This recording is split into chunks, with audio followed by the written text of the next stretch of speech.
रोहित पवार यांनी आज मुख्यमंत्र्यांची भेट घेतली आहे. त्यापूर्वी त्यांनी राज ठाकरेंची भेट घेतली आहे. उद्धव ठाकरेंच्या पण भेटीला जाणार आहे आणि अजित पवार यांच्या अपघाती मृत्यूबाबत आता त्यांनी सगळ्यांवरती बरेचसे प्रश्नचिन्ह उपस्थित करायला सुरुवात केलेली आहे. योग्यरित्या तपास होत नाही असं सुद्धा म्हटलेलं आहे. आपल्यासोबत अनिल पाटील आहेत, आपण त्यांच्याशी बातचीत करणार आहोत. साहेब, ज्या पद्धतीनं रोहित पवार हे तक्रार करतायत, मुख्यमंत्र्यांची भेट घेत आहेत, स्मारकाची मागणी करतायत, त्या ठिकाणी संग्रहालयाची मागणी करतात देवगिरी बंगल्यावरती, कसं पाहता याकडे? नाही, आता रोहित पवारांचा जोपर्यंत तपासाच्या यंत्रणेवरती वेगवेगळ्या प्रकारचा आक्षेप होता किंवा तपास यंत्रणेमध्ये काय काय केलं पाहिजे या बाबतीमध्ये जोपर्यंत त्यांची भूमिका होती तोपर्यंत त्याचं समर्थन आम्ही आजही करतोय, उद्याही करत राहू.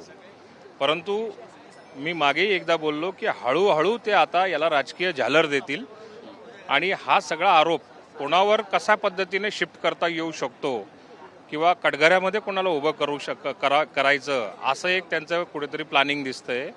त्यामुळे आता काकांवरचं प्रेम त्यांचं होतं नव्हतं हे जगाने बघितलेलं आहे. त्यामुळे आत्ता जो त्यांचा प्रयास चाललेला आहे किंवा आता जो त्यांचा ट्रॅक चाललेला आहे त्या ट्रॅकच्या आधारे मला असं वाटतं की रोहित पवार आता केवळ शो जास्त करण्यामध्ये इंटरेस्टेड दिसत आहेत. नक्कीच. पण राज ठाकरे यांनी पण आता पत्रकार परिषद घेतली. ते म्हणतात की सुनेत्राताई स्वतः अजितदादांच्या मृत्यू पश्चात या सगळ्या संदर्भात गुन्हा दाखल व्हावा म्हणून तक्रार का करत नाही, अशा पद्धतीनं प्रश्न उपस्थित केला. राज ठाकरे म्हणतात की दादांचा मृत्यू हा धोक्यानं झालाय की धोक्यानं झालाय हे राष्ट्रवादीनं स्पष्ट करायला पाहिजे, महाराष्ट्रात ते ऐकायचं आहे. आणि मुळामध्ये सुनेत्रा वहिनींनी आमच्या पक्षाच्या सगळ्या नेत्यांनी चौकशी झाली पाहिजे, CID चौकशी झाली पाहिजे, CBI चौकशी झाली पाहिजे, किंबहुना देशाच्या आणि देशाच्या बाहेर चांगल्या अजून कुठल्या एजन्सीज असतील त्यांच्या माध्यमातून चौकशी झाली पाहिजे याचा आग्रह पण आहे. तशा स्वरूपाची मागणीसुद्धा आहे आणि जे काही सत्य असेल ते बाहेर आलं पाहिजे, ती राष्ट्रवादी काँग्रेस पक्षाची भूमिकासुद्धा आहे. त्यामुळे यांनी काय म्हटलं त्यांनी काय म्हटलं याच्यापेक्षा आम्ही काय केलेलं आहे हे आम्हाला माहिती. शेवटी आमचा जीव जळालेला आहे.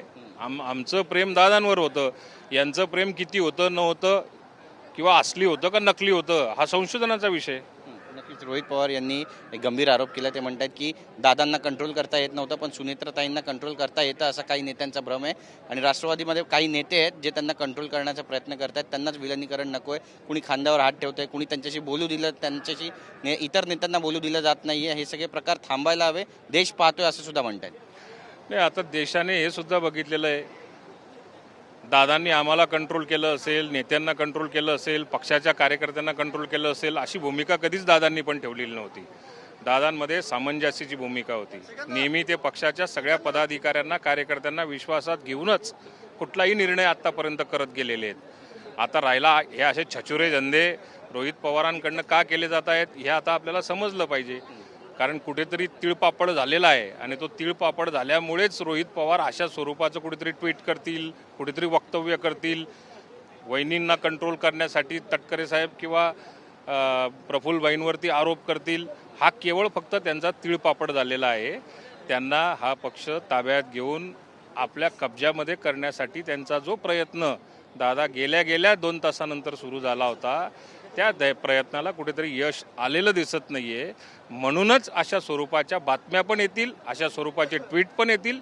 त्यांनी त्यांचा पक्ष वाढवावा, त्यांनी त्यांचा पक्ष सांभाळावा. आमच्या पक्षाचा कंट्रोल सुनेत्रा वहिनी अतिशय उत्तम पद्धतीने करतील आणि आमची त्या जे बोलतील तीच आमची सुद्धा सगळ्या पक्षाच्या कार्यकर्त्याच्या वरपासून खालपर्यंत कार्यकर्त्यांची ती जबाबदारी सुद्धा असेल. दुःखात आहे हे उभ्या महाराष्ट्राला माहिती आहे, पण तरी पण राष्ट्रवादीचे आमदार आहेत विकास लवंडे यांनी पण भाष्य केलेलं आहे. यांनी टीका केलेली आहे की दादांच्या कुटुंबियांची हेळसांड केली जाते आणि ताईंना बोलू दिलं गेलं नाही. नाही, आता मला एक सांगा की त्या दुःखात आहेत, ते दुःख त्यांना लपवून त्यांना आग्रह करून राष्ट्रवादीच्या कार्यकर्त्यांनी त्यांना ही जबाबदारी स्वीकारायला लावलेली आहे. त्यामुळे आत्ता मला असं वाटतं की त्यांना बोलू दिलं जात नाही किंवा हे सांगितलं जात नाही. ज्या वेळेला त्या बोलायला लागतील त्यावेळेला सगळ्यांनाच ऐकायला सुद्धा मिळेल. आम्हाला आत्मविश्वास आहे की ती वेळ यायची बाकी आहे आणि सुनेत्रा वहिनी सर्वोत्कृष्ट वक्ता म्हणून सुद्धा भविष्यामध्ये आपल्याला बघायला मिळेल. त्याची काळजी त्यांनी लवांडे साहेबांनी करण्याची आवश्यकता नाही. साहेब, एकीकडे आपण पाहतोय की CBI चौकशीची आता मागणी करण्यात आली आहे, चौकशी सुरू पण झाल्याचं समजतंय. पण या चौकशीच्या आड विलनीकरणाचा पण काही छुपा अजेंडा आहे का असं तुम्हाला वाटतंय कुठेतरी आमदारांना? मी या क्षणाला विलिनीकरण हा विषय जवळपास थांबलेल्यासारखा आहे आणि ते विलिनीकरण होत नाही आहे. म्हणूनच आता वेगवेगळ्या स्वरूपाच्या बातम्या पेरल्या जातील, वेगवेगळ्या प्रकारचं ट्रोल केलं जाईल, वेगवेगळे संशय उभे केले जातील हा तो विलिनीकरण न होण्याचा प्रकार आता आपल्याला सगळ्यांना समोर यायला सुरुवात झालेली आहे. तो पटेल आणि तटकरे यांना कुठेतरी टार्गेट केलं जातं, ते निशाण्यावर आहे असं चित्र दिसतंय तुम्हाला? हे बघा, जे जे आरोप करतायत त्यांच्यापेक्षा तटकरे असतील, पटेल असतील किंवा त्यांच्यासोबत दादांबरोबर असणाऱ्या प्रत्येक कार्यकर्त्यांनी आपली लॉयलिटी, आपली प्रामाणिकता दादांबरोबर आणि दादांच्या कुटुंबियांबरोबर असलेल्याची आपली लॉयलिटी सिद्ध केलेली आहे. यांनी आत्तापर्यंत कधीच ही लॉयलिटी सिद्ध केलेली नव्हती. दादांच्या बरोबर कधी नव्हते, दादाच्या कुटुंबाबरोबरही कधी नव्हते. मला तर असं वाटत होतं की अशा प्रसंगामध्ये सगळं कुटुंब मिळून सुनेत्रा वहिनींच्या मागे किंवा दादांच्या परिवाराच्या मागे उभं राहतील अशा अपेक्षा होत्या, पण एकही उभा राहिला नाही. याचा अर्थ कुठेतरी नियतीमध्ये खोट होती. धन्यवाद आमची बातचीत केल्याबद्दल. तर आपण पाहतोय की नियतीत खोट होती असा थेट दावा केला आहे. एकंदरीतच काय घडणार आहे पाहणं महत्त्वाचं ठरेल. कॅमेरा पर्सन सिद्धेश नाईकसह गिरीश गायकवाड, TV9 मराठी, मुंबई.